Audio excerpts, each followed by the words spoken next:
My name is Nate Chitwood. I'm the director of a feature documentary entitled The Fisherman's Tale. The Fisherman's Tale is a documentary that myself and a team of filmmakers have shot over the last 5 years, documenting the last commercial fisheries of the Great Lakes. In the Great Lakes region, there used to be somewhere in the range of 10,000 commercial fisheries. And today, there's fewer than 100 left.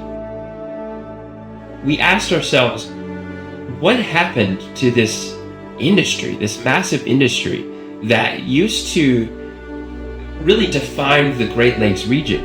I mean, the Great Lakes are massive seas. They're not small inland lakes. What happened to the industry that utilized the resource that was in these waters? This question defined the next 5 years of our lives as we documented those commercial fishermen who remained. So here I am in my ad suite 5 years later, and we're at the finish line. We're done. We have locked the cut, and we are ready to share this project. The story of an industry that has been sidelined for the last 70 years.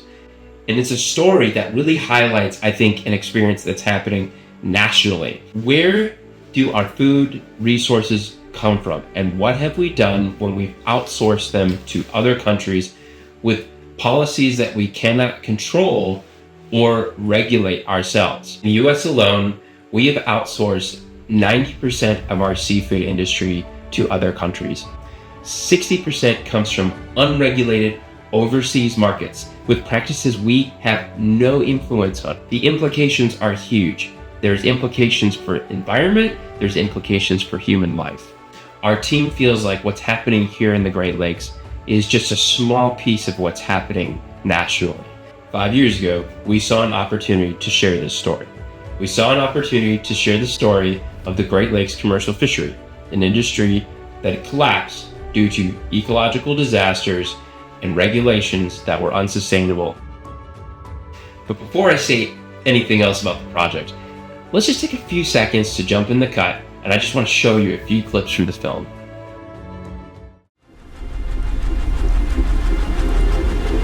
Fishing's going to be hard this season.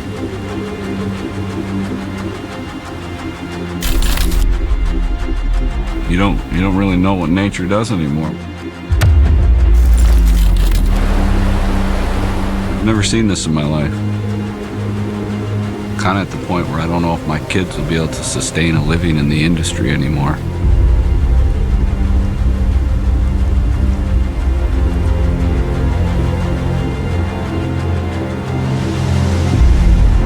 The public really isn't aware of what is going on and to the extent of what's happening. They tried to force us, and they bent our arms, and they thought it would be to their political advantage.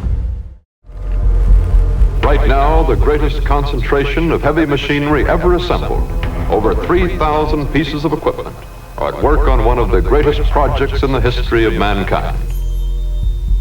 The total cost of the project will approach $1 billion, but in the long run, it will cost the people of two nations nothing. It turned out to be one of the largest ecological disasters of all time. The St. Lawrence Seaway is a construct of engineers designed to bring saltwater shipping all the way to Duluth and Detroit and Chicago. And in order to do that, they had to get around Niagara Falls. New details about an oil spill we first told you about in our 5 o'clock hour. Tiny invader doing big damage to the Great Lakes. Lake Michigan was 10 degrees above normal. We're assessing the damage of a 5,300-gallon oil. This was an effort on the part of the DNR to really thin the ranks. They just didn't want to have to deal with these people.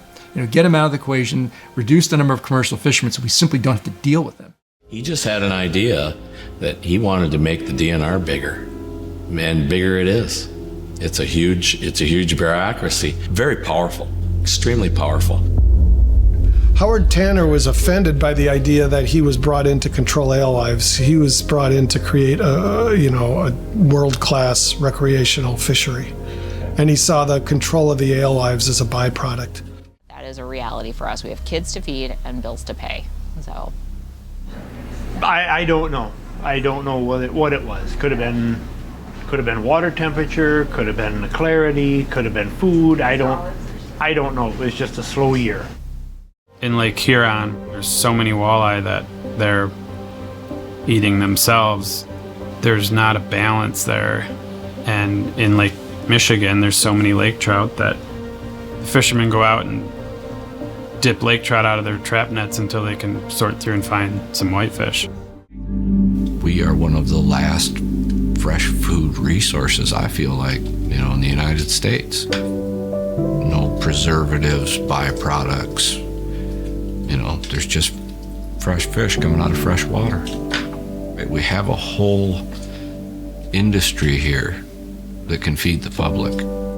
By not prioritizing seafood and fish production here in the United States, we actually prioritize imported seafood with practices that we cannot control, we may not fully understand, and we certainly have no influence on. Seafood in the United States, which is minimum, I would say 90% imported.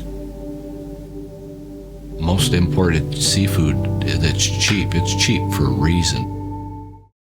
Well, I'm excited to tell you guys that what happens next is we're going to be releasing this film this fall, and we're going to be getting into festivals around the Great Lakes region, and we're going to be sharing this film, hopefully getting it into theaters and putting it on home platforms that you could watch this with your family, with your friends, and be able to share this film. And as we did, just learn about the Great Lakes commercial fisheries and a little bit more about where our food's coming from and what's happening to these small blue-collar industries. Well, we're very close and we're planning to meet our fall deadline here. We need your help so that we can get this film out, especially right now in a time when there's a lot of important legislation that's happening around commercial fishing. And we really feel like this film is going to be an asset and resource to the commercial fishermen in this region. We do need your help to meet this deadline, and we're very thankful for everyone who has supported the documentary so far. We've been able to raise over $80,000. So this last $10,000 is just a final push. We've put our blood, sweat, and tears into this project, and we always made one promise, is whether or not we raise the money, we're gonna do it. We're gonna find a way, we're gonna make it happen. And guess what? Up to this point, we have followed through on that promise, and I promise you, we will continue to do that. We will make this film, it will be seen, and it's very important that this industry is able to get this resource right now, because again, this is such a pivotal time for them. They're really on the line, and there's legislation here in Michigan and other Great Lakes states that's really going to define the future of this industry.